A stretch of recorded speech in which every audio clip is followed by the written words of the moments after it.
for giving us this opportunity. In fact, it is an opportunity on behalf of us to be a platform for your deliberations. So it's also it is also our a part of a gain that we are giving you, that we are able to give you a platform to for you to do so that you can disseminate your findings and your research to all the world. So with these with these words, I would like to start this technical session 6 with the presentation from Mohammad Aminuz Zaman. He is an assistant professor at Gurdas Mohan Roy College. Gormohon Rai College. Mohan Rai College, and he will be speaking on the topic, which is titled Application of Geospatial Technologies to Identifying Suitable Areas of Solid Waste Disposal. So I will hand over the mic to Mohammad Aminuz Zaman, and I will also tell that we have only 10 minutes for your presentation. So Okay. kindly Thank you. proceed with your Thank you. deliberation. Okay.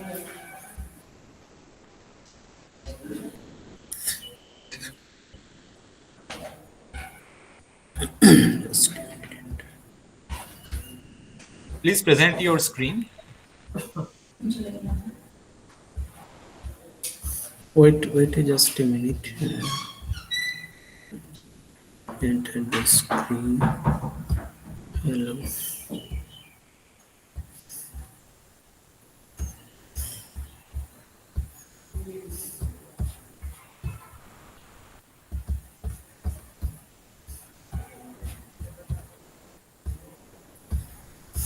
I think it is able to. I think my Yes, yes, presentation is able to you. yes. It is. It is very good afternoon to all of you. Myself is Dr. Mohammad Aminuz Zaman, is assistant professor in geography, Dr. Gormohan Roy College, affiliated to the University of Bardwan. So first of all, I want to say that related to my topic, why should I choose this topic, and why should do this research for? Actually, last 7 years I was in working in Ministry of Education under government of Ethiopia when I was working over there as a different university. Because of that, different research work is going that time. So I choose that particular topic from the Gondar city, which is situated in Ethiopia. So for it is including that some introduction is there. Time is very limited, so we are not able to get going for the detail study area, methodology, and result discussion and conclusion. All these things is my presentation is covered. Now, as you know that solid, what is the solid waste? It is the defined as useless, unwanted, and discarded material. Actually, we know the whatever the unwanted and discarded material which is related to day by day life, our human activities or industrial, whatever it may be, sewage or it may be liquid or it may be air pollutant, whatever it may be. So same thing is written here also, that solid waste is a material which is the discarded from the different sources in human day to day activities, as such as the industrial, commercial, domestic. And why should is very important? Because it is a very great impact on the human and their environment, because unnecessary we are dumping to anywhere, that solid waste is a very great impact diversely that human and their environment. And mostly that developing countries, African, they are almost waste producer equivalently that not consider the appropriate the solid waste management practice. So because why should more is responsible such time, because one of the reason we know that is the rapid population as well as the urban expansion is the responsible for the uncontrolled the generation of the solid wastes. And the Gondar city in Ethiopia, it is a rapidly growing the regional city. And another things, there is a severe problem in Gondar city, and the majority of the solid waste generated and not dumped in the appropriate area. So for first of all, now we have to taking the general objective. First, we have to that prepare the suitable solid waste disposal site and using the geospatial technology. And that the geospatial technique, as we know, it is a consist or it is an integrated technology, that is remote sensing GIS Both are the indicated technology, and the both software, whatever the satellite data and GIS software, both are used for these researches. And now we have to mention the specific activities. So, what factor to identify the affecting was disposal site suitably the selection in the Gondar, and they analyze the effect of the each factor on the solid waste disposal suitability site in the Gondar city. And now, lastly, the subjective. Finally, we have to produce the final map for the waste disposal site in the Gondar city. So for, this is the research question. Then what are the factors affect the solid waste disposal site selection in Gondar town, and which area is suitable for the solid waste disposal dumping?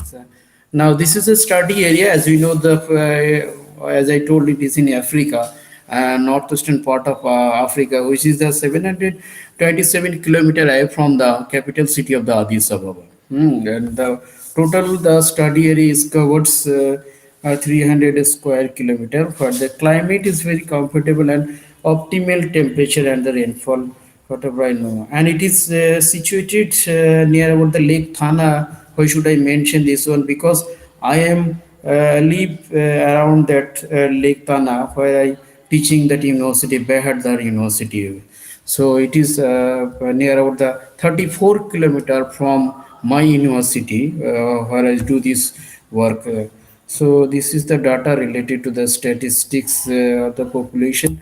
Now I'm showing that study area map. This is the Ethiopia. Recently, the Ethiopia is divided in the 11 regions, and that our Gondar town is comes under that Amhara region, and this is the study area, the 300 square kilometer. Whatever the area we have to discuss in this paper that is showing here.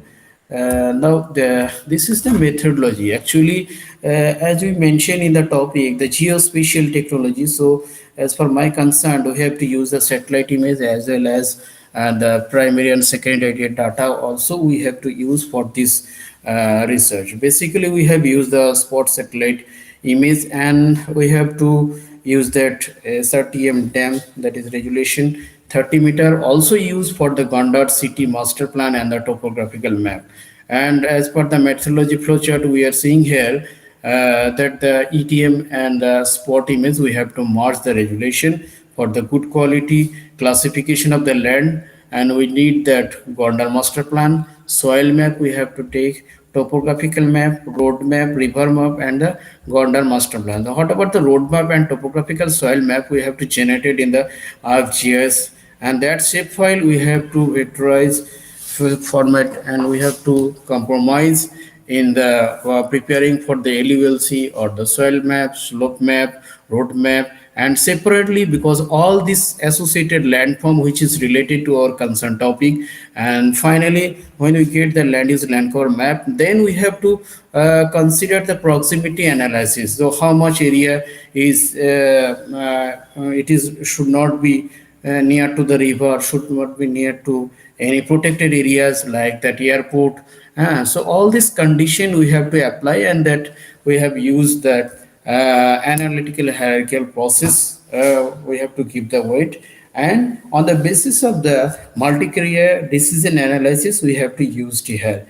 And finally, we have to cover these things. Already I told in the last slide, the suitable distance from the major road, suitable distance from the rivers, and suitability land use covered, suitability of the slope. So all first we have to prepare the particularly map, and then we have to what type of area a factor is affecting for this solid waste disposal, and how should avoid from that area. So we have to total entire the work we have to do in the ArcGIS. That is where is the proximity analysis tool we have to use for that. Now for that result, whatever we see here, we have to mention that how much distance we have to giving this distance 0 to 100 not suitable, and how much area is covered. So you can see in the index legend that pink color is here is mentioned is we have to categorize in the four as I written in the abstract. That is the four category: not suitable, less suitable, moderately, and highly suitable of the area.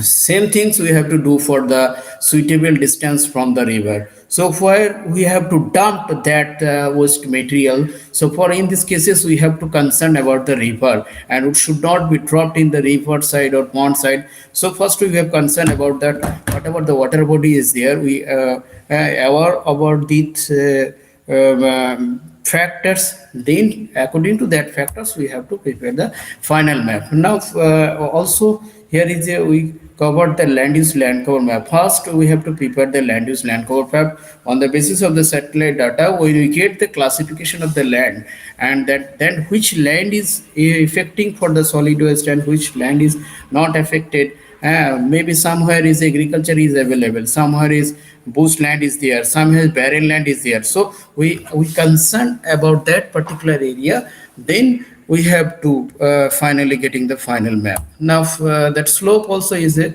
other factors, because in terms of the height, or basically we speaking in Bengali, that is the dhal. So according to that, we have so classify the different type of the slope. For example, not less than, it is the not suitable, which is the less than 50 meter, highly suitable where the 0 to 5 meter. So as you can see on the map, there is again 4 category we have to classify that. Now, for distance from the protected area, it may be airport, or it may be any cultural or any recreational government office also there. It may be far away of the city or center of the city. So that time when you prepare for final dumping site, so we should care about that. For it may not be nearest to the airport, it may not be nearest for that government office or the recreational or cultural organization like that. Now same things also you have to the soil, because soil is a very necessary, but type of the soil is also related to the agriculture development. So now we have to concern, and according to the quality of the soil, and which soil is related to the agriculture and which soil is not fertile related to agriculture. So we also concern about that, and for these cases then we have to taking the soil map, and according to that we have classify and 4 category again, that the not suitable, less suitable, and moderately suitable, and highly suitable. And now for last one is the settlement, because it is very essential where we live in the someone is garbaging in the settlement built area or outside the area. So we should care about that. For that we have to mention the criteria, the highly suitable wherever the distance is greater than 2500 meter. So how much area is covered in my cases, whatever the percentage is coming, then we have to show here. Now next we have to, whatever I am showing, that we have used that analytical hierarchical process on the basis of the multi-area decision analysis. So we have to giving the weightage, which is the first given by the SETI in the 1980, and here have to use this technique. And for this example, which area is more important, which area is not important, and we have to concern for that also. That overlaying and identifying suitable area, again we have to calculate the weight, and we have to mention the value. Now this is the total weight is the class, and which class is suitable, entire the scenario is coming after calculation. And now finally we are getting that final suitability map, and here is the mention in the 4 category, which is not suitable, which is the location in the center of the city, and the less suitable the after center area, then less moderately suitable, and highly suitable, which is the far away from the city. It is that is prepared by the GIS with the operation of the buffer zoning and proximity analysis. Now finally we are getting that which area is suitable, how much percentage is covered. So highly suitable is 16.94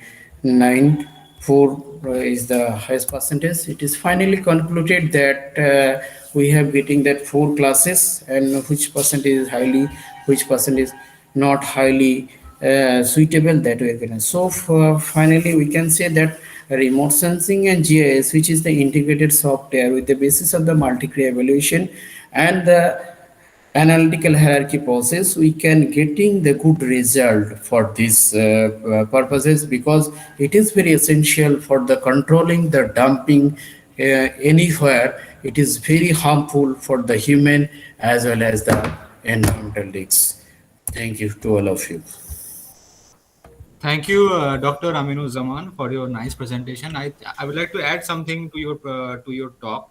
Actually, I think we do share some common lineage because I am also actually the supervisor of a student from Ethiopia. My student Okay. is my student, yes, sir. My student came from Debre Tabor University, Debre Tabor town, Ethiopia, and I guided him towards the PhD degree. So Okay. he has got his PhD degree from India only, from my previous university, and he is Okay. now at there as a librarian, and also he is the head of the department of mathematics. So He is in a Debrecen University. yeah, He Debre is Tabor working. University. Okay. হ্যাঁ sir, ও মানে ওখানেই আছে, ও খুব ভালোভাবে আচ্ছা কাজ আচ্ছা করছে এবং রিসার্চ করার পরে ওখানে গিয়ে প্রমোশনও পেয়েছে। সো আচ্ছা নাও আচ্ছা দ্য আচ্ছা thing is that recently I hard that Ethiopia is suffering from a civil war, which is the Tigray war with Eritrea. yes So yes with yes reference to your application of geostatistical technologies and in the identification of solid waste disposal, so I would like to know how do you relate this civil war and with sustainable development and with the and the socio-economic status of Ethiopia at this present stage? Actually, we can do, but problem is there. What you saying that the civil war, when you need for that satellite data. So regarding that governmental, some objection is there. When you collecting for the such type of confidential data or satellite data, it is only possible on the order of the government, and GIs can do whenever the availability of the data they can supply, then can do. Otherwise, it is very difficult to do because we know that satellite is giving each and everything the data. Well, in cases of the civil war or the defense area, for example, I can say that Pakistan and India. I have also done many projects in the ISRO also. So that is very confidential, and they are not allowing that. If some data is available for that cases for the in between the Somalia or last time that is the civil war in between the Eritrea and Ethiopia, so it may be helpful. I think so. All right, sir. Thank you for your nice presentation. I would like you to please. I am requesting you to please stop sharing your screen, and I will call Okay. upon our Thank, next thank, speaker. thank you. Yes, thank you, sir. I would like to call upon our next speaker, Vasudev Odhikari. He is a librarian from Netaji Mahavidyalaya, Arambagh, Hubli, and he will be speaking on the topic role of academic libraries in building social capital among the stakeholders. So, yes, Vasudev Odhikari is already online. So, sir, can you hear us? Yes, good. So, could you please share your screen, sir?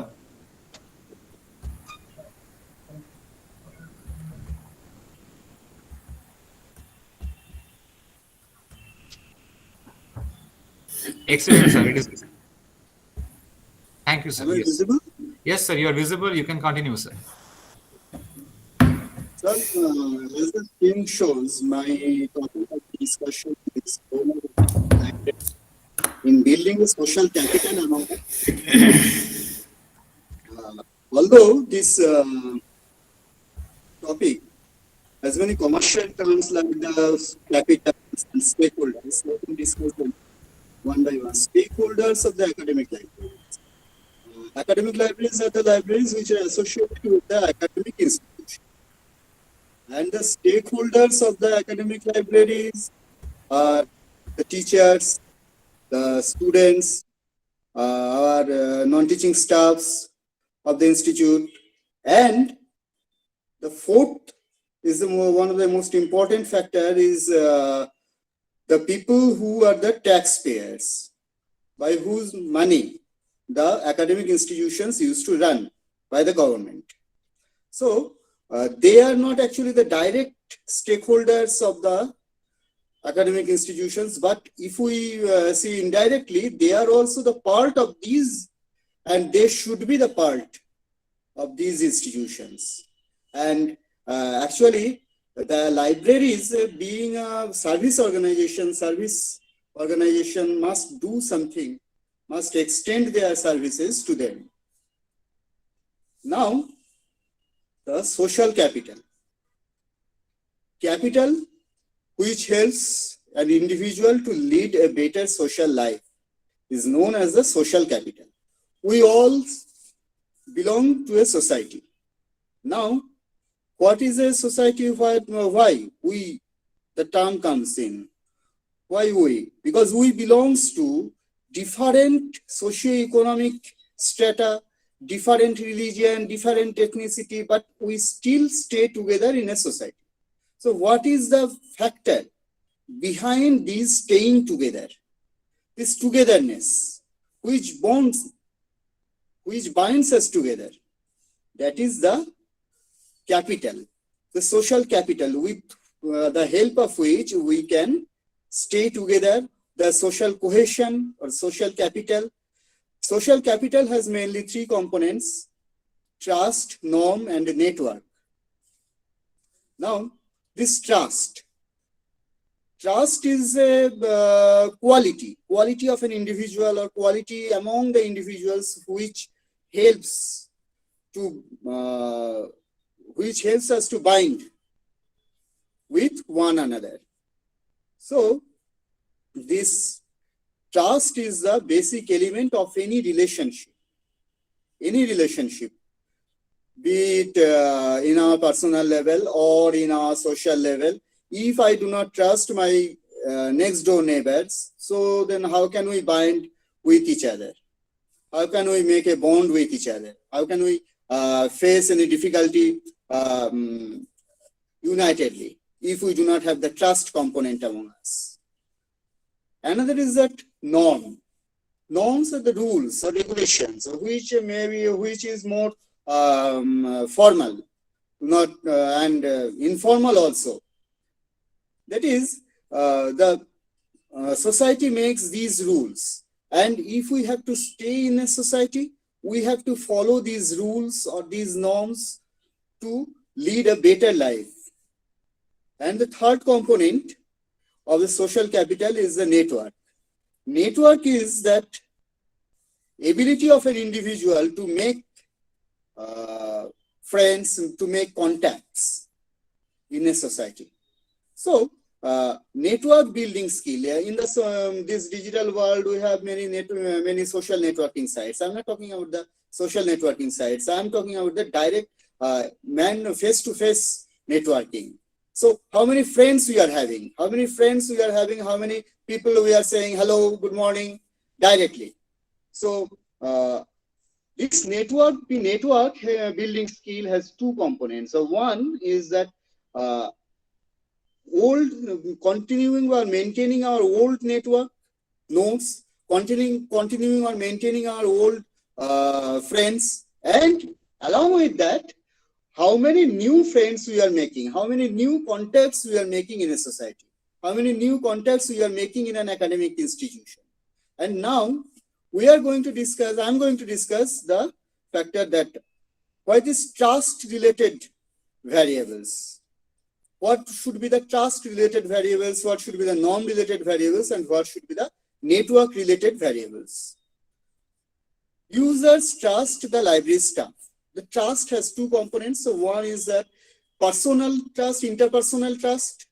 That is, I trust another individual. I trust another individual means any user trust any library staff, or any user trust fellow user. These two, first two. And next are the trust on an institution. Library is an essential facility. Library is for everyone. Library is a place where students from every ideologies can gather. Library is a safe place. The library is a critical link between the college administration and the student community. So these are the variables, these are the points upon which the trust depends in an institution, or the library can, if all the answers are yes, then the library can do some good job related to the trust related variables. Now the norms, the rules and regulations which any library makes for its users. Now we have two types of institutions everywhere. Some are liberal institutions which used to allow everything. or most of the things they allow. And some institutions are some stricter rules. Like here, browsing through the library racks are acceptable. That is an open access system. Everyone can go through the racks, can browse his or her book, sit there, study. Seat occupancy is acceptable. Any students who gets in at 10 can sit the place till 5 p.m. in the evening. So this is seat occupancy is acceptable. Third is speaking or discussion on some topic is acceptable in libraries without disturbing others. Now, in present day, the research or the study is considered more a social activity. That is, two or more people are engaged in a particular topic, particular research. So, this is very important that library should provide them a space to discuss something. And fourthly, speaking in mobile is acceptable in the library. But here I have omitted one thing that in the library, not in the study space, not in the reading space, but outside that space, people can talk in mobile because it's an important communication device today. Next, we have the network-related variables. So, if we ask someone that, do you seek help in libraries when you face problems? Do you often have conversation with the library staff? Same thing, do you often have conversation with the other library users? So, how much interaction an individual is doing inside a library is important in judging the networking skill of that individual. How much interaction? That is, I face problem in library, but I am too shy, or I am not so much confident to talk with any other people about that problem. So this is a psychological hindrance, psychological bar. Okay. Another thing is, do you feel that library staff are nice and helpful? You ask for help to a library staff, and he or she may tell you that you go and find it yourself. So you can't say that he or she is nice and helpful, but if he or she assists you, if he or she helps you in a courteous manner, that yes, come with me, I'm showing you the rack, I'm showing you the book, I'm showing you the particular way, particular information, where you can find it. Okay, so this is the library staff are nice and helpful. Do you feel that library users are nice and helpful?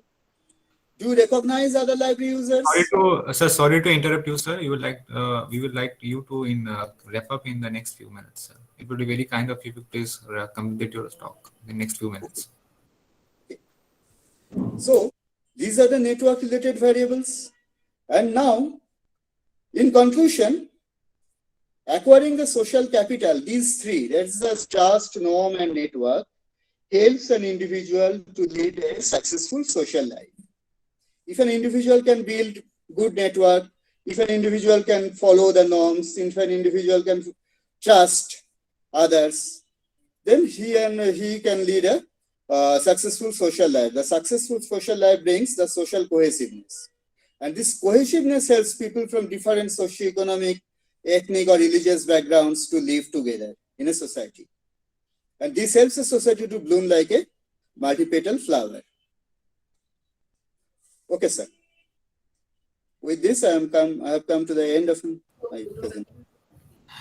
Thank you so much, sir, for your wonderful presentation. Sir, I think nowadays, since we are having so many technological developments and we are proceeding towards e-libraries, and these e-libraries are very much in line and in consensus with the theme of our conference, that is sustainable development. And by the advent of the resources like NDL and many other government-sponsored libraries are also there. Yes. So we are getting the books which we used to buy, and the books which we could not gain access in our time. Nowadays, I think the students are very lucky to get those foreign author books very much in their own hands, in their mobile Yes, phones. through the Enlist or NDL. Enlist and NDI. So thank you, sir, for your wonderful deliberation. So next, I would like to call upon. Actually, we have a special request from Moushumi Kundu, madam, because she had some very serious issue. So I would like to call upon Moushumi Kundu, madam, Her institute is Department of Chemistry, Yes, sir. Deshbandhu Mohammedullah. So, could Yes, you yes. please share your screen and start your presentation immediately? You will be Okay. having Okay, only 10 thank you. minutes. Wait, just a minute, sir.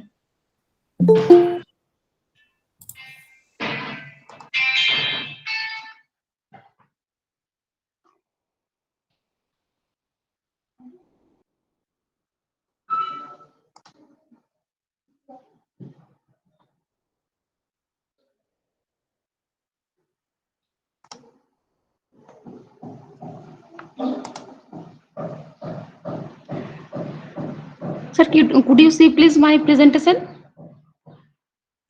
No, it is not yet shared.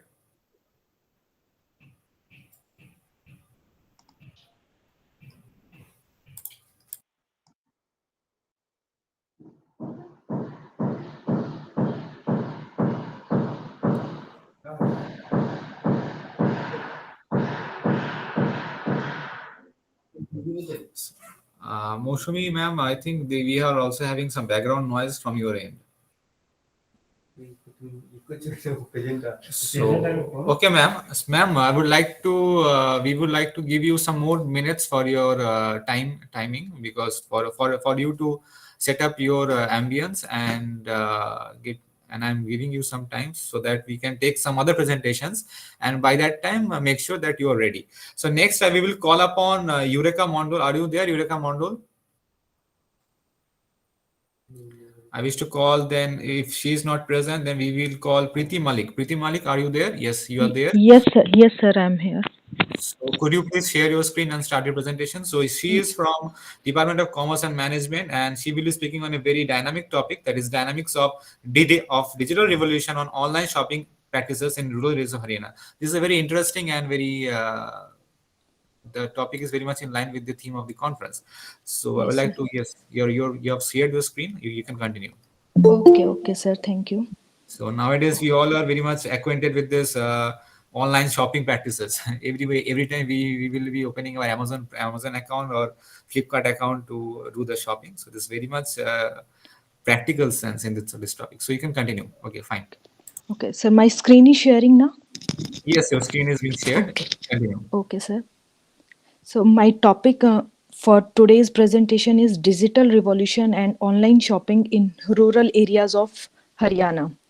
As we all know that e-commerce is rapidly growing in India, and it is making strong footprints even in rural hinterland of the country.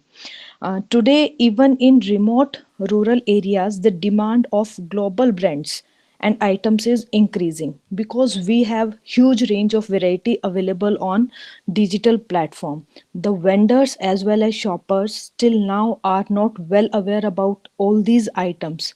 The digital revolution that started in 1980s is now booming in rural areas of the country.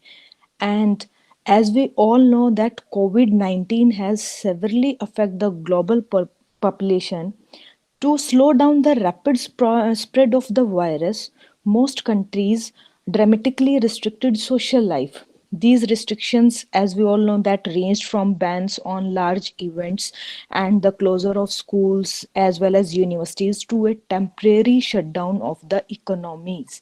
The countries that imposed shutdown, most retail stores and services had to close.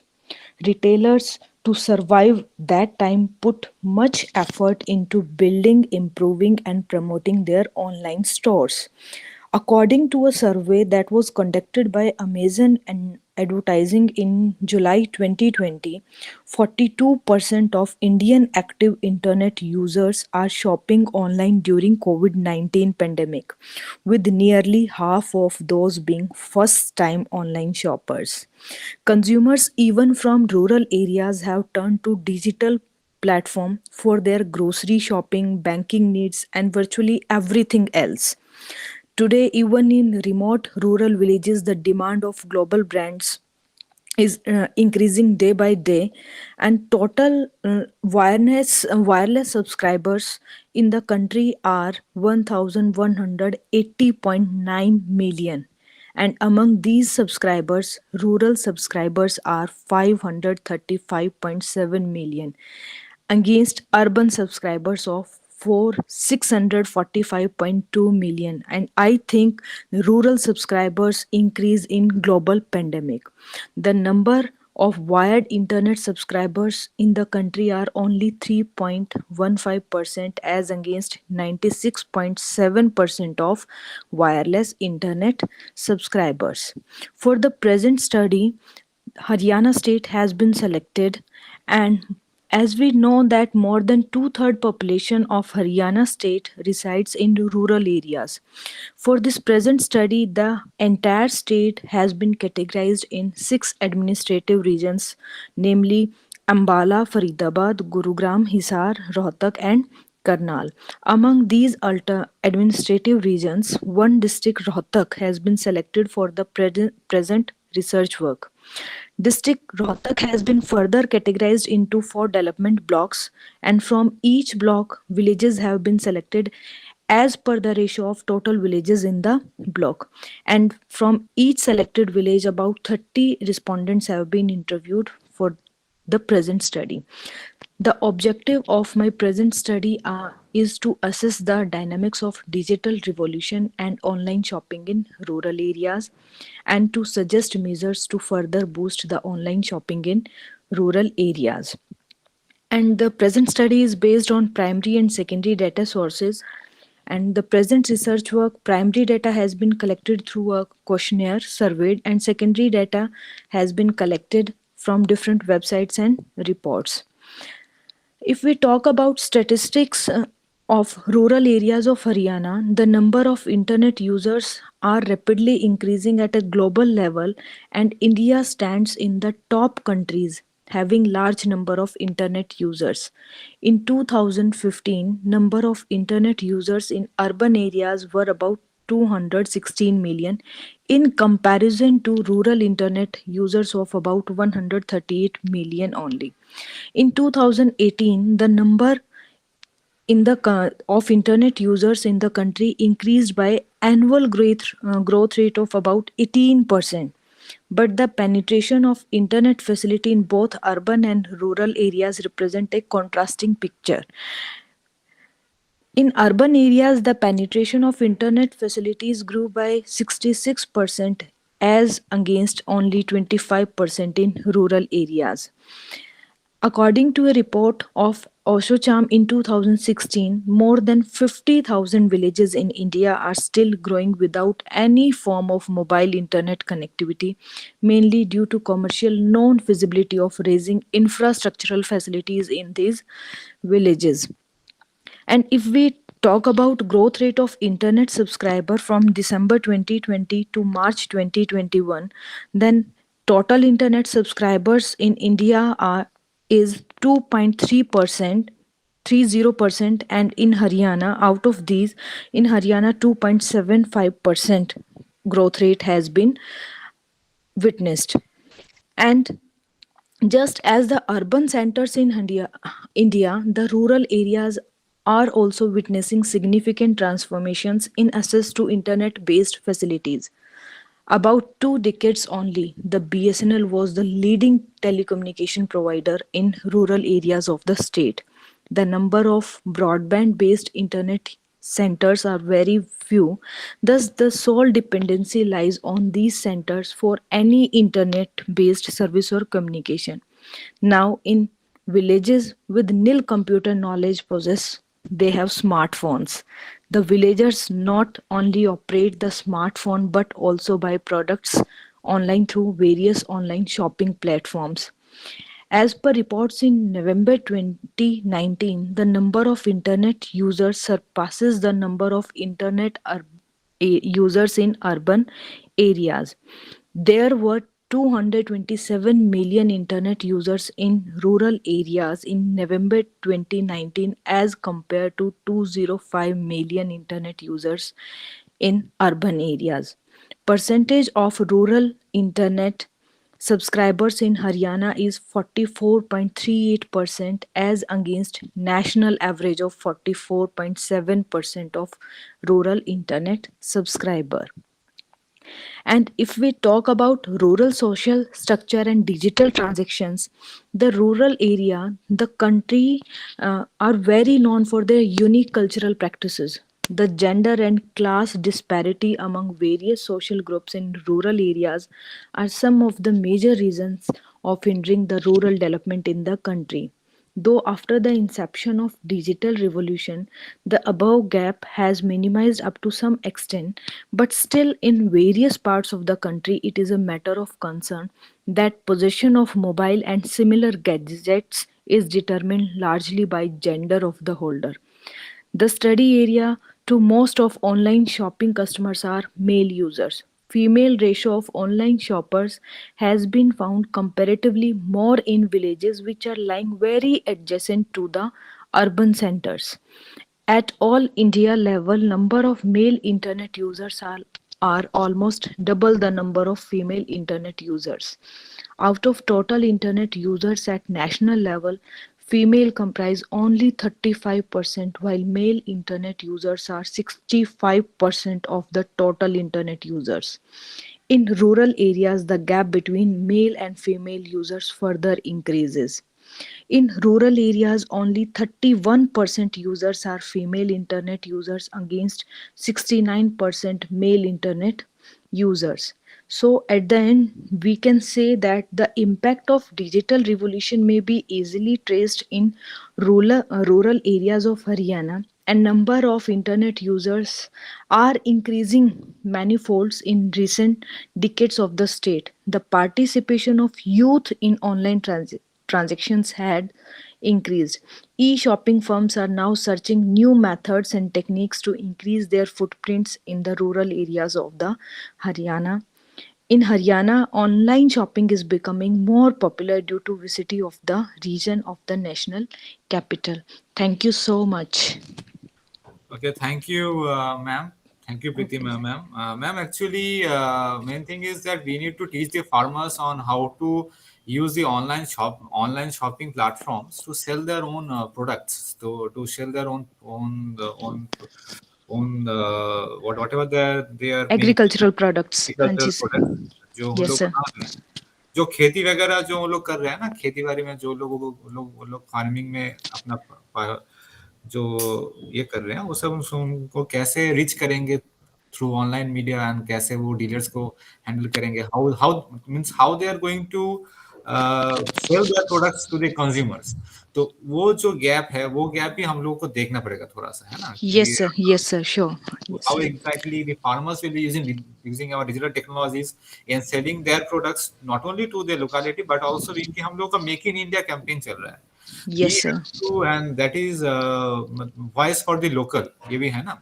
तो हम लोग को Yes, sir. Local जो चीजें हैं उन लोगों को बाहर हम लोगों को फोकस, हम लोग वॉइस जो है बाहर भेजना है, and we need to sell quality products to the foreign markets. Then, and in that cases, I think this whatever you have said, this online shopping and this e-revolution is going to play a major role. So Yes, sir. thank you so much, Preeti Malik, for your nice Thank you. presentation. Thank you, sir. Thank you. Okay, welcome. So we will like to call again Miss Mosomi Kundu. If you could please make yourself available right now with the proper ambience and your settings. Mosomi Kundu, can you present yourself now? So Moshmi Kundu is not available. So we will next get back to Rob Khan. Rob Khan, are you there?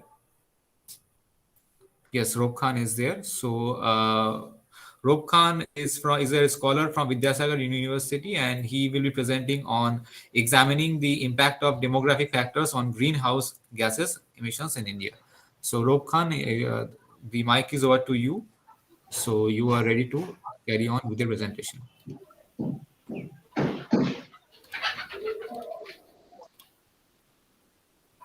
Rob Khan, can you hear Yes, us? sir. Yes, sir, I'm here. Okay, thank you for presenting. Your screen is now presented. We can see your presentation. Yes. So could you please show, yes, your slide is examining the impact of demographical factors on greenhouse gas emission in India. Very good. So carry on with the presentation. Yes. Hi, everyone. Good afternoon. Myself, Rauf Khan, PhD scholar at Vidyasagar University from Department of Geography. And today I'll be presenting examining the impact of demographic factors on greenhouse gas emission in India. So, to introduce, we all know that global warming is one of the biggest and difficult challenges human civilization is facing and will be faced in coming years. And the fight between man and man can be stopped in no time, but when it comes to man and nature, it is unstoppable. The greenhouse gases are the major source of climate change, and the greenhouse gases are produced through burning fossil fuels, coal, oil, and natural gases, and they are due to the human activities. This leads to the tremendous change in the natural form of floods, drought, forest fire, hurricane, etc., and that human civilization is facing right now. One of the major target of SDG 13 is to reduce the greenhouse gases emission to zero by the year of 2015. And but if a country by itself tries to reduce the greenhouse gas emission, it doesn't help so much, because we all are under the same roof. Any action taken globally will only improve the solution. And this paper is try to examine or explain the impact of demographic factors on air pollutants, especially greenhouse gases like SO2 and NO2 emission. First we explain the whole India with respect to two independent variable: total population size and urbanization. Then we try to understand the regional differences between India about the impact of demographic factors on greenhouse gas emission. And some background studies suggest that the in 2004, Cole and Neymar suggest that the greater environmental impact of each additional unit of population, greater the population size, greater the environmental impact. And they also describe that in India, increasing trend of urbanization is the major factors for environmental degradation, because there is so much rural urban migration flow due to the employment. And in 1997, Diet and Rosa, they gives us the methodology or tools in the model of Steerpet model that try to explain the environmental effects of demographic or human factors that we'll be applying in our studies. And Neil in 2010 that shows that policies that slows the population growth ultimately gives us benefit climately and environmentally. And as an example, Lean 2009 shows that China's one-child policy significantly reduced their environmental impact. And Cole and Neymar 2004, they suggested that the demographic factors like age structure and household size, these are the most important factors that affect the environment, because in difference with age structure and household size, the economic activity and consumption pattern of energy and others, they are varies. So these are the important factors that background studies are sourced to us. And if we talk about the need of the study, why we need to study the demographic factors on greenhouse gas emission, because we all know that greenhouse gases are the important factors in climate change.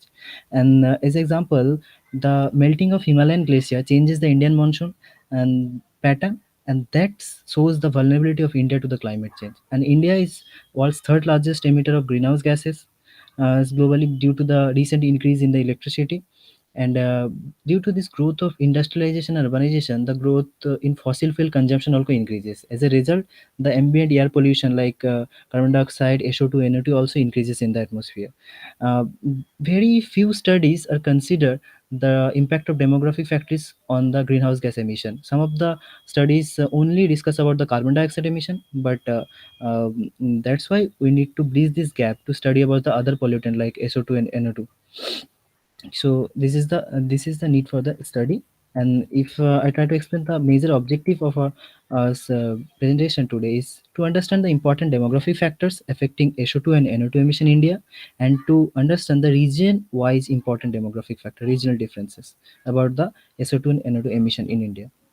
And the data source I collected is I've used 27 states and inventory data from 2005 to 15. And air quality data is SO2 and NO2 is collected from CPCB. And the projected population data, states and union territory wise, collected from Census of India. And GDP data is collected from CSP and MSP.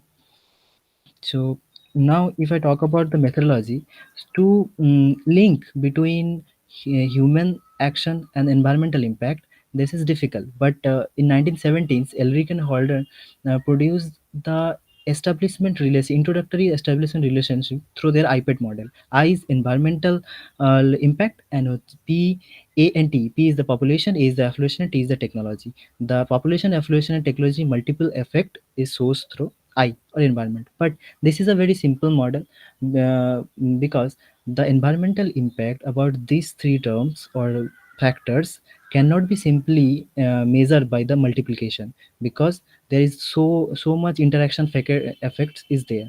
That's why Diet and Rosen 1997 they describe uh, more valuable and effective model about the Stirpat model, and there they include the exponent factors that measures the elasticity, like B, C, D are the exponent here, and A is the constant, and I is environmental impact, and PAT already I explained, population, affluence, and technology. Here, the exponents in the model estimates the elasticity. And what is elasticity? That's defined as the percentage change in emission associated with 1% increase the right-hand side variables. Right-hand side variables mean P, A, and T. So by this, with logarithm function, we derive this model, and this model is in a four different manner in our study. First model, we examine the SO2 emission on total population, GDP per capita, share of industry sector in GDP and GDP. And the second model, we include the urbanization factor, and this is the urbanization factor we included. And similarly for NO2 emission, first we didn't we exclude the urbanization factor. Then in the fourth model, we include the urbanization factor. So this is the methodology. And if I talk about the major findings, what we have learned from our analysis, this graph shows the sulfur dioxide and nitrogen dioxide emission in India from 2005 to 15, and that shows that SO2 emission has fluctuated trend, where NO2 emission has a decreasing trend. And next, the growth rate of variables that we are discussing right now, that mainly the SO2 emission is higher than the NO2 emission. From the graph and table, we can easily refer that. And these are the region-wise division of India, administrative division of India. When we try to analyze the regional differences about the demographic factor on SO2 and NO2 emission, these are the 5 regions we have selected. And about the 27 states, north, central, east, west, and south, we try to separately examine the demographic factors, impact of demographic factor on greenhouse gas emissions. First, we will see the overall states analysis. So estimation result for the SO2 emission for all states. In the model 1, through I explain in the methodology, we only consider the population aspects. We didn't consider the urban population or urbanization factor. So model 1 shows that the GDP per capita income, industrial percentage of GDP, and population size are significant, shows the significant impact on SO2 emission for all states. But in the model 2, these factors, including the urbanization factors, also shows the significant impact. But from model 1 and model 2, we can see through this elasticity, that the elasticity value of for model 2 is higher than the model 1, because the urbanization is a more important factor here. That's why. And if we see the estimation of NO2 emission for all states, then we can say that population and GDP per capita income are the major factor for model 1, and model 2, population, GDP per capita, and an urban population, there's a significant impact. And also the elasticity also increases as we include the urbanization as in the model 2. But if we see the region-wise analysis about the estimation result of SO2 and NO2 emission in the southern region, then we can say that for SO2 emission, only population size and urban population has a significant impact. Other factors didn't show the significant impact. But in the NO2 emission in southern region, GDP per capita, population, and urban population, these three factors shows the significant and effective impact on the emission of NO2. Now, if we move into the west region of India, then that shows that only population size is the major factor for the SO2 emission in the western region. Other factor didn't. Rohit Khan, affect. Yes, sir. am I audible? Yes, you have to wrap up in the next 1 or 2 minutes. Okay, we are Okay, running sir. short of time. Yeah. Okay, sir. Thank Okay, sir. Okay, sir. In the western region, the industrial GDP, population size, and urban population is the major factor. Then if we see the SO2 and emission, the GDP per capita and urban population has a major impact, and NO2 emission, GDP per capita, population, and urban population is the major factors. In the central region, only SO2 emission for GDP is the only factor, and NO2 emission, GDP per capita, population, and urban population is the major factor. But when we talk about the NO2 emission in the northern region, only population size is the major factor. And for SO2 emission, industrial GDP and per capita is the major. factors. So if we talk now, if I move into the in conclusion part, so we can say that the total population size and urban percentage of the population has a positive significant impact on the emission. All the regions shows the significant impact of the emission of demographic factors, and the urbanization is happening at a faster rate in India. That's why that shows the clear impact on environment. The generation of employment, livelihood opportunity, and development of infrastructure in rural areas may help to reduce the migration to urban area, and that also help the positive impact on environment condition. We must consider the environmental changes seriously and work to improve it, because we have to care about others and upcoming generation.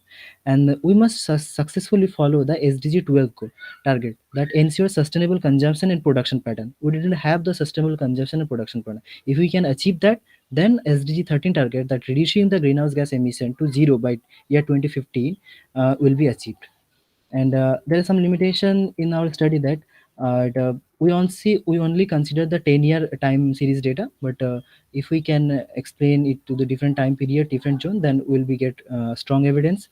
And there are so many interaction factors. We consider that error term will be covered, but always that is not happening. And we only consider the two demographic factor, population size and urban population, but there is age structure and average household size that also showing significant impact. So further studies should be covering that. And these are the reference I follow for my study. And thank you. Okay, thank you, Roop Khan, for your nice presentation. And I would like the audience, if there is any question from the audience, then we can take it up. Any questions from the audience? Okay, so there is no question from the audience. I would like to thank Roop Khan for his wonderful presentation, and also it is the on greenhouse gas emission in India. This was a wonderful topic. Okay, so next. Okay, I would like to make an announcement that is for Moshumi Kundu. If you so can you present right now, or we also have an option. One minute. You Okay, yes, sir. Sir, please let me try once. I tried many times, but okay? due to some technical issues, it could be that I was not able to join or Okay, no to issue. say something. I can hear you, but I just speak out. You can't hear me. Okay, just let me once. Sir, please stop Rob Khan to present. Yeah, Rob Khan, you can Stop stop. presenting. Rob Khan. Yes. Yes, sir. I've Yes. already. Yes.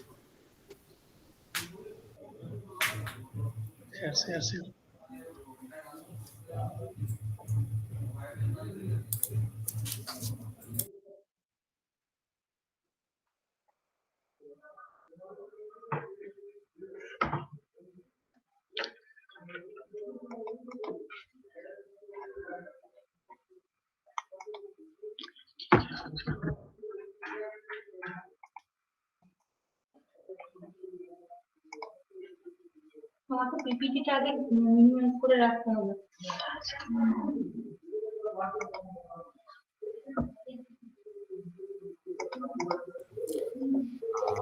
Mosumi ma'am.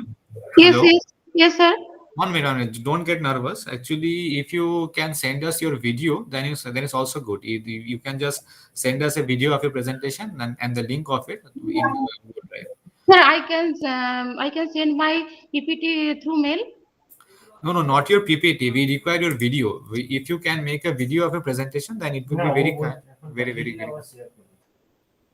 Or if you can share your PPT right now, then we can just attempt to share your screen. Okay, it's done. It's done. Now my screen is visible. Yeah, it is. It is absolutely visible and it is clear. Okay, You can carry on. okay, sir. Thank you, sir. Sir, Very it good. was just technical issues. I am tried many times. Okay, sir. Okay. No problem. No problem. Carry on. Carry on. Okay. I am Mousumi Kundu from Deshbandhu Mahavidyalaya, Chittaranjan. Today, in this e-conference, my topic of presentation is novel mean wield rearrangement of epoxides and cascade carbonyl alylation. Actually, the epoxides are very much useful entity to generate aldehyde via 1,2 shift, And in this way, we can, by cleavage of CO bond, we can generate CC bond formation. And these are the fate of epoxide, by which way epoxide can yield different types of product. At first, it through the cleavage of this CO bond, it generates an intermediate which via route A, that is which I concerned about, that mean wall rearrangement, it produces aldehyde or ketone, that is carbonyls, which on reactions with different types of nucleophile generates homoallyl alcohol, that is there is a formation of CC bond. Actually metal can be used, different types of metal can be used, lithium, magnesium, boron, indium, tin, etc. And in route B, this gets generated through an ether, which is silyl allyl ether, and this is called Brook type of rearrangement. And the main innocular formation is also an another route. So this is the three types of fate that an epoxide can rearrange and produces different types of compound. In next, but actually mean wall rearrangement is important to us because we worked with this mechanism, because through the cleavage of CO bond, it rearranges and via this fruit product, that is when R2 migrate, it produces this product, and this is carbonyl compound. And when R3 migrate, it can produce this compound. So we can generate aldehydes or ketones via this method, and produces with different types of nucleophile, it produces different CC bond formation compound leads. Next, annihilation of epoxide. There are some literature. Here is some literature which is the motivation of our work, that is organotine, where here we can see allyl tin reagent which generates allyl alcohol, and another reagent, this is here is also some generation of allyl alcohol, homoallyl alcohol. Another tin is reagent epoxide through in presence of allyl bromide. In presence of metallic tin, it produces two types of allylic alcohol. Next, when mineral rearrangement produces carbonyl compound, this carbonyl compound next step generates CC bond formation, that is homoallyl alcohol.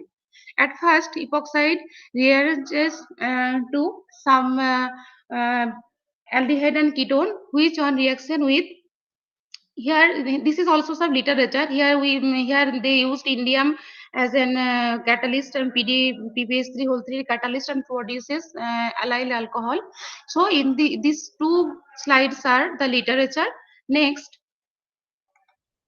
how we could generate allyl indium. There are three different types of solvent we tried in our laboratory to generate allyl indium. When allyl indium, water solvent, organic or aqueous mixed solvent, and another is the organic solvent.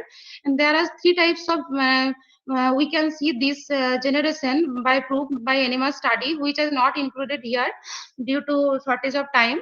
So this allyl indium in next step different with reacts with different types of electrophiles, that is aldehyde, ketones, etc., and generates new CC bond formation reaction. So why use chosen copper and copper based catalyst? Actually, we here uses catalyst copper ferrite as a catalyst because copper is easily available, and it's high abundance also on criteria and low cost, and it covers different broad spectrum of reactions because different oxidation states is possible for copper, that is 1, 2, or some rare cases 3 is also available in literature, and its low electrochemical migration behavior and high melting point, also conductivity. And these are the different types of resins that we uses copper, and especially we uses copper ferrite because copper ferrite is very much good quality but rich in quality in magnetism. So it is very much possible to separate the catalyst after the reaction or to isolate the product, because by easily we can generate, because by using a bar magnet. So here is the separation techniques, that after the recovery, after the reaction completed, we can easily recover the catalyst by easily a bar magnet. So the separation techniques is very much simple when you use copper catalyst. copper, especially copper ferrite, because no need of filtration or extraction, only attraction is the way. Next, in our work, here is the halide. We tried mainly with bromide or chloride. So, in presence of copper ferrite catalyst, in presence of indium chloride, that is the main reaction is indium transition metal we have used, and in presence of copper ferrite catalyst, in organic or aqueous organic, in both the solvent we tried our reaction, and this type of allylic indium reagent is produced, which reacts with this aldehyde, and aldehyde is generated through the mineral rearrangement that I talked initially, that through rearrangement of an epoxide it produces aldehyde, which reacts with this allyl indium to produce homoallylic alcohol, that is CC bond formation reaction. This is the optimization table. We initially tried with allyl bromide and aldehyde parachlorobenzaldehyde, and this is the columns. We have X is equal to Br or Cl. We already tried, and catalyst. These are the different catalysts, and solvent used are DCM, THF, etc. and time, and these are the yield. So the optimized condition was that we use copper ferrite and THF solvent, and the time of the reaction was 9 hours to yield 76% of the product. So this is the optimization table. Ma'am, Next. yes, ma'am, could you please brief within 1 or 2 minutes? We are Okay, running. okay. Obviously, exactly. I just tried. I am already 2 or 3 slides. Okay, so this is epoxide, and these are the different types of functionalities we used in our halide or epoxide, and to get these types of different functionalized product. And here are the yields. Lastly, so the overall work was that, or motto was that we tried to generate allyl indium, and which in presence of Lewis acidity. So this is that allyl indium has enough quality to as a Lewis acid to perform that induced rearrangement of epoxide, that is minimal rearrangement, to produce carbonyl compounds, and the resulting carbonyl compounds undergo dialylation with different types of allyl electrophile to give the corresponding homoallyl alcohol. And this reaction is very much useful in the sense that it leads to new CC bond formation reaction, so which has immense importance in the field of natural product that we can use in the diverse field of natural product synthesis. And lastly, one important criteria is that separation technique that I already speak out, that it is very much simple to isolate the product, and through a bar magnet. So these are the conclusion and ever. So lastly, thank you all. Okay, thank you, ma'am, for your wonderful presentation. So, is there any question from the audience? So, there is no question from the audience. So, we will move on to Shomoshri Mondol, ma'am. She is from the Department of Business Administration, University of Bardhaman, and her work is from can work from home become a good alternative for sustainable productivity management of human resources? So this is a very nice topic, and it is a practical situation with when work from home has become a new norm. So I would like to call Definitely, Moshmi sir. Kundu ma'am. And Moshmi Kundu ma'am, could you please mute your mic? Okay. Sorry, sir. Okay, thank you, ma'am. So, Somoshri Mondal, we would like to hand over the podium to you, so you are free Thank to you share so your much, screen. sir. So, is my voice clear? And my I will just share the screen. Okay, you are absolutely clear. And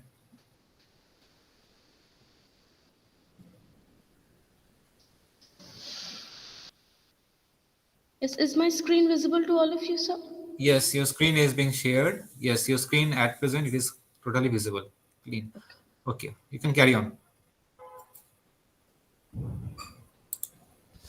So first of all, I would like to thank BB College and the organizers for giving me this opportunity and selecting my topic. Basically, this topic was generated by me with the help of my guide, Dr. Nirmal Chandra Rai, who is the Assistant Professor of Business Administration Department, the University of Burdwan. So, the topic of discussion for today is, can work from home become a good alternative for sustainable productivity management of human resources? So, in the introduction, first of all, I would like to discuss about this new concept of work from home. We are quite acquainted with this until now, because with the onset of coronavirus, we have all somehow, the service sectors basically have moved on to this form of remote working. This has been a revolutionary change which we have taken up, right? So but this now when we are moving out from the pandemic situation into the post pandemic situation, where we are getting into the normal traditional way of working from office, this can of course definitely be taken up as an alternative. We can of course the companies can let facilitate the workers with the facility of availing work from home, rather than taking full day leaves, which can definitely check for the, reduce the unproductive days and give us more productive days for the organization as well as for the employees. So work from home can be a great alternatives to the full day leaves that is taken by employees. Suppose today I am working from office, but tomorrow I am, maybe I cannot, I'm not feeling well, I don't want to come to office, but I can still work from home. That in that way my productivity or my efforts will also not be reduced, and the company will also have a productivity. And in the long run, this losses due to the leaves taken by employees or the absence of the employees can be reduced by the facilitation of work from home, right? The industries or the this though this is very limited to certain industries or certain job roles, but still it can be taken up, and those job roles can at least benefit from the strategy of giving work from home as an alternative to full day leaves. Suppose we see that lots of masses, the youngsters, they are working away from home, so they travel back to home and they have to take long day leaves, and suppose they are taking a week of leave, so the whole week is wasted, right? But if they take work from home, they can travel back home and they can resume working. So in that way their leave will also not get wasted, their leaves will also not get wasted, and they can be productive while they are at their own geographical location, or they are working remotely, maybe they are traveling outside but of course we will also discuss its pros and cons over here. So we had surveyed lots of literature, but I've filtered, due to the paucity of time, we have filtered some of the literature to just give the relevance of the study and why we are doing this particular study. So here we can see that Mr. Chaudhary, in his study of the employees of US Patents and Trademarks Office, he studied and he found that they were awarded with the facility of work from home or working from any geographical location. He found that there was considerable increase in productivity and efforts while they were working remotely, while there was no requirement for rework. That is, the the defects at work was less, okay, because people were working from their comfort zones. Again, gallantly in their study in with their team, they studied and they found out that there was a positive correlation between leadership and autonomy of work, that is self leadership, leadership of our own work, and the autonomy of work was positively related with the productivity, while there was definitely negative correlation with social isolation and work life balances. And whereas Toscano with their team, they studied that work from home brought about stress due to social isolation and work life imbalances, because while people were moving from traditional work from office structures into the work from home structures, they in the first place they struggled to inhabit or to adapt with the new scenarios. Okay, but now we can see that people have accustomed themselves to these work from home practices, and after we have moved on to after the offices have opened up, we are still looking for work from home options. Often employees say if we can avail a work from home option rather than taking a leave, it could be better for us, right? So in the next one also we can see that Hernandez with his team also he studied, and he found that there were imbalances, stress in different demographies of people. Like for married people, the stress while working from home was something. For unmarried, it was something. For women, it was something, and for men, it was something. So different demographies of people had different kinds of problems while coping up with both family, personal life and the work life. But that was during the pandemic situation. All these studies, even in Agostini studies also, he also but of course Agostini in her paper though identifies these stress levels, but in her study she also told us that this with the advent of new technology, this work from home can be taken up in a very good way. It can lead to sustainable productivity in the long run. So from these studies, the gap that we administered, or the gap we found out, that these studies defined or described only the situations of work from home, when the person or the people were working from home itself, the stresses they were facing, or the productivity was increasing, or the efforts, the autonomy and everything. But what we are trying to say is that work from home can be given as an option to the full day leaves. Okay, like we can avail for leaves if we want it, if we want a full day leave for some work, but we can also avail for work from home option. Suppose we don't want to move to that office, but or rather suppose we are unable to move to the office infrastructures or the office environment or the premises, we can definitely take our work home, though it is limited to certain industries, but this can definitely lead to productivity or sustainable productivity in the long run. So the basic objectives of the study is to discuss whether or not work from home or remote working can become a good alternative, and the pros and cons of it.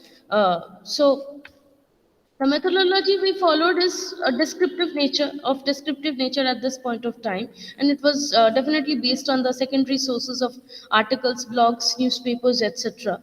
And what we tried or what we found from these discussions were, or the study was that productivity can definitely be increased by the inclusion or by the facilitating work from home option to the employees, as people can work from anywhere, people can work from their homes, their offices, not offices actually, from suppose some remote area, from anywhere, from any geographical location, they can take up their work. If and They can definitely manage their work life and personal life with better flexibility. Of course we will come to this point in the cons part also, because there can be discussions that how can work life and personal life be balanced if you're working from home. So, mostly, ma'am, Yes, yes, we sir. are running really short of time, so I Okay, would like okay, I will. to wrap Yes, up in 2 minutes. definitely, definitely. Sorry for So the interruption. yes, okay, so no issue, sir. So definitely the the creative minds, the employees' creative minds, their innovative thinking, the in case of the service sector people, the knowledge employees, this can definitely be a good option.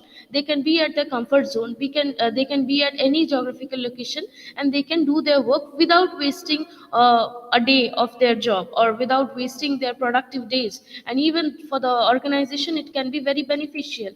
So the pros that we get is that even while not being present in the premises, they can work. It can be productive for both the parties, for the employees as well as for the organization. At emergency, they can avail work from home. Okay, it can be flexible, and suppose you can do your personal work as well as you can do your office work at your comfort timing, when you're working from home or any other geographical location. But the cons that we will be facing, that is the work life and personal life balance, and this can be only striked at when we will have particular well defined working hours. If that working hours is not restricted, then it can it can definitely clash with the personal life. Again, the digital performance tracking systems has to be enabled, okay, with of course the office structures, and the virtual team building and the support from each and every team members is also very inevitable in these situations. So and again, the cons of this particular practice is limited to industries and certain job roles only. Manufacturing sectors cannot avail this, but still those sectors can at least attain productivity in the long run. So, in the conclusion, we can say that this can become a massively beneficial alternative to the full day leaves that is taken by the employees for service sectors and for the job roles that they can take their works back home. The efficiency and profitability of the firms can increase manifold, and the employees well-being can be assured. They can go back home, they can work from their comfort zone, and they can rejuvenate or rejoice themselves, right? There can be a good work-life balance, there can be a good way of letting the employees to rejoice themselves, to take their works very flexibly, well in and at their own comfort levels. And for recommendation, we will definitely like to recommend work from home as the alternative for the employees whom we can avail. So I'll wrap up with this. These are the references, and thank you. I hope I was able to discuss my paper in short. Yes, Uh, yes. Your action. actually the title of your topic and your topic was very much engaging and intriguing. We can Yes, sir. discuss on this topic for long hours. However, we are really Yes, definitely, running sir. short of time. And এটা actually এখনকার current topic তো practical situation সবাই face করছি। We can just keep on অবশ্যই talking অবশ্যই topic. Sir. সেটা শেষ নেই কোনো। However, you have beautifully covered all the aspects of the present scenario, and we'd like to thank you so much for Thank you so much, sir. for a video presentation. So next we will move on to Ms. Gitanjali Malhotra. She is a PhD scholar from Jamia Millia Islamia, and she will be presenting her topic. And her topic is understanding the nature of science, a booster for sustainable development. So this will be the last session for today before the validatory session. The link for the validatory session will be sent to you very soon on the chat box. Thank you, sir. Am I audible? Yes, yes, you are audible and your slides are seen. It is visible. Yeah, okay. Thank you, sir. A very good evening to all. I am Gitanjali Malhotra and I am presenting this paper along with my supervisor, Professor Ijaz Masih, sir. So title is Understanding Nature of Science, a Booster for Sustainable Development. So in this paper, basically, I have focused on how nature of science can help in promoting or boosting our efforts that have been made for sustainable development, right? So what is sustainable development? We all know that we have to make this world a better place for ourselves as well as for the coming generations. And for this, United Nations have prepared 17 sustainable development goals, which broadly relate to health, education, economy, equality, equity, environment, and peace. And we have to achieve most of the goals in due time. So here the role of education cannot be denied. That so this term is there in the literature, education for sustainable development. That is education focused on developing learners into caretakers of sustainability or sustainable development. So it includes transformation of various aspects of the education system, including the objectives of teaching learning, the content, how the content should be, the pedagogy, how the content should be taught, and the curriculum and overall teaching learning experiences. So basically it is required to develop such citizens who not only participate in the sustainable development process, but who can also sustain the developments that have been made. And a number of researches are there which focus on what kind of teaching learning would help in preparing sustainability friendly citizens. And also there are the researchers have developed various models related to education for sustainable development. There are various suggestions on pedagogies for education for sustainable development, and also there are models on sustainability pedagogy. For example, there is Burns model for this. Now, I am again and again saying pedagogy. So pedagogy is basically science, art, and craft of teaching. It is the science of teaching because it focuses on evidence-based methods of teaching, using those methods teacher teach, and then it is called science of teaching. It is the art of teaching because it tries to minimize the gap between how the students learn, their learning styles, and teachers teaching styles. And also it is the craft of teaching because every teacher's teaching her or his class and their experiences are unique. So my paper is basically it is attempting to explore the scope of nature of science in educating the learners for sustainable development, and to find the similarities and relations between pedagogies that are required for teaching about nature of science and the pedagogies that are required for developing learners for sustainable development. So basically, what is nature of science? So the literature says that basically we have to we have to incorporate nature of science in the teaching learning of science. And we are also aware that till secondary stage, that is till 10th standard, science is compulsory for all students. However, we talk about nature of science in different levels of education. So what is basically the nature of science? So according to Virginia Department of Education, the nature of science includes the concepts that scientific explanations are based on logical thinking. They are subject to rules of evidence. They are consistent with observational, inferential, and experimental evidence. They are open to rational critique, and they are subject to refinement and even change with the addition of new scientific evidence. So it includes the concept that science can provide explanations about nature, can predict potential consequences of actions, but it cannot be used to answer all questions. So one thing is clear, that science cannot answer all questions. So this is one thing that distinguishes science from other fields of knowing. So these are various aspects of nature of science which are found by researchers as important components for student learning.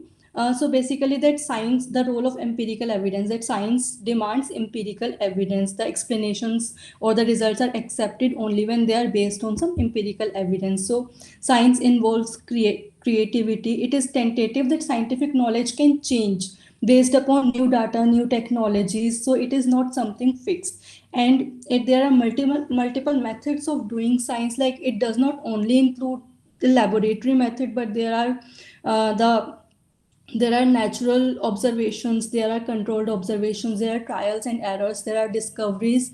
So there are multiple methods of teaching. And then science is very much a part of society. It is evolved by human beings. So the relationship between science and society, it requires collaborative efforts from the scientists. And then there are various qualities of scientists which help us in understanding the values which should be in the learners who are to be developed for sustainable development. So basically, when I am talking about nature of science and sustainable development, so we know that there is much focus on citizen science. That is, we require participation of the community. We require participation of common people in the scientific research and for enhancing empirical based data. So solving real world problems is not only the responsibility of scientists, public needs to participate in it as well. So when we talk about preparing citizen scientists, then what is basically required from public when they are participating in science, citizen science? So collecting data from research from locality, community, and making interpretations of the data, that everyone can be a scientist, active engagement and interest in science, and it requires a sense of belongingness with science and scientists. And how does nature of science help in this? So we can see the similarity here, that nature of science, the aspects we have already discussed, that it tells us about the importance of empirical data. It tells us about respecting evidence over one's opinion.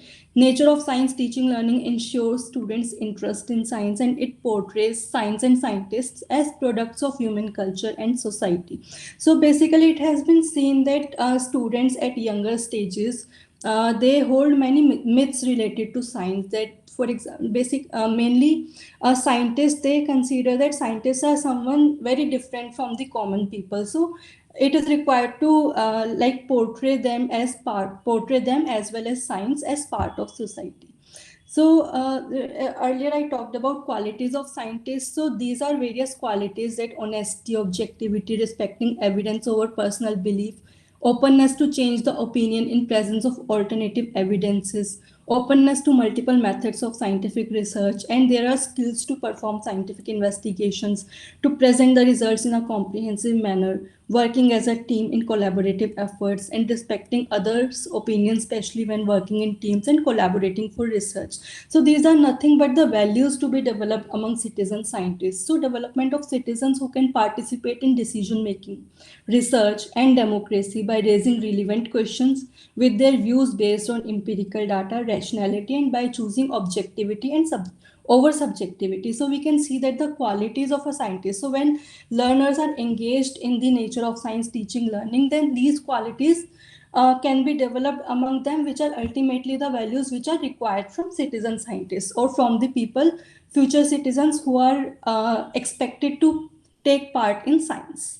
Right. So also I talked about pedagogy. So when we talk about how to teach nature of science to students, so there are various pedagogies or teaching learning methods which are found helpful for this process. So inquiry and hands-on learning activities, socio-scientific issues like discussing about climate change, global warming. So discussions and decision making on issues interfering science as well as interfacing science as well as society, and that the teaching should focus on how how science is done, how scientists reach to the ultimate knowledge, rather than focusing on the ultimate knowledge, that is only teaching about the laws or facts and theories.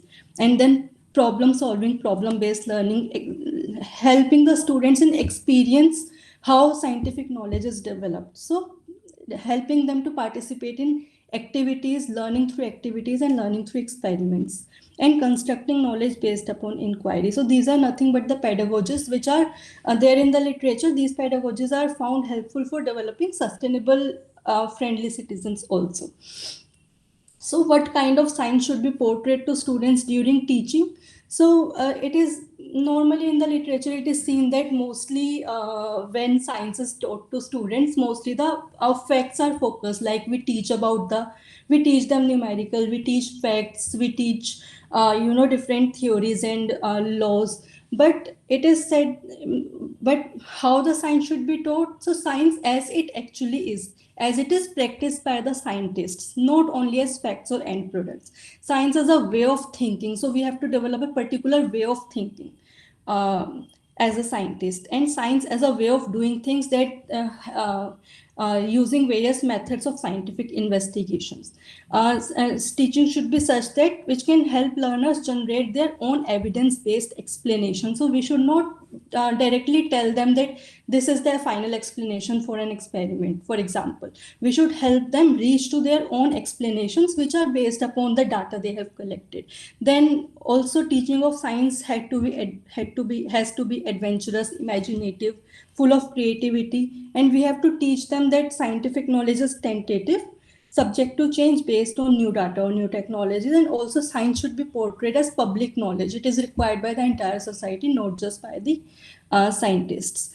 So there are some reflections and suggestions that teaching learning about nature of science can help in preparing future citizens who are informed enough to actively take part in sustainable development, to become sustainability friendly. The misconceptions related to nature of science, related to what science is, who scientists are, need to be worked upon during the teaching learning process. The gap between science and society needs to be reduced. The fear of science that learners hold needs to be removed, and scientists need to be portrayed as the rest of us. They are also the product of culture and society, and students should not consider them like very different from common people. Then science teaching learning should follow nature of science framework and pedagogies, and various models of pedagogical content knowledge for sustainable development can be combined with similar models which are there to educate future citizens for sustainable development. And increased interest in science as a result of teaching learning of nature of science may motivate more and more future citizens to volunteer for participating in as well as contributing to scientific research and other science-based activities. Also, nature of science teaching can develop among the learners and understanding that the responsibility of saving the globe is upon everyone's shoulder. It is not something only related to scientists. And also, nature of science teaching prepares learners to make decisions, informed decisions, and take actions based upon certain values. So whatever action they take, those actions will be morality based. They will be based upon certain values. So this was my topic. Thank you. Okay, it was a nice presentation, ma'am. So, ma'am, you were talking about pedagogy. So Yes. nowadays we are having andrology as well as heutology, and Yeah, I yeah. think it is very much in needed because pedagogy is basically it's an old concept. Andrology and heutology are the current topics which are now taught in very schools and very institutes and higher education with regard to how to teach the students. Because nowadays we are no longer sage in the stage. There is a two basic concepts. One is the sage in the stage. Say some teacher is speaking from a podium and then addressing all the students. But we are carrying that to the next level. That is the guide by the side. We are guiding the students by the side rather than being the sage on the stage. And we as teachers are no longer teachers. We are basically have become facilitators. So that is what the need of the sustainable development in teaching actually with regard to how to understand the students, how they are getting our whether we are able to meet their requirements or not. What and one another thing is that one shoe doesn't fit all. So we have to customize everything with regard to their own needs. Our teaching skills, our materials, course structure, everything has to be remodeled so that even the weakest students are not left behind.